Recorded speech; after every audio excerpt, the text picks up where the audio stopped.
Hola, avui us venim a parlar de la tercera dimensió del repte de les 7 claus del benestar digital, la seguretat i privacitat en línia.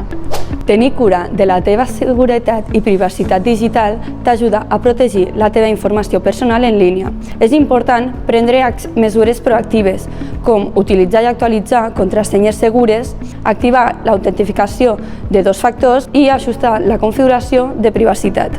Les accions que et proposen per superar aquest repte són 1. Revisa com utilitzes les teves contrasenyes. 2. Tens un patró per crear contrasenyes de manera segura? I 3. Et fixes en el format de les URL dels llocs web que visites o que et demanen dades personals?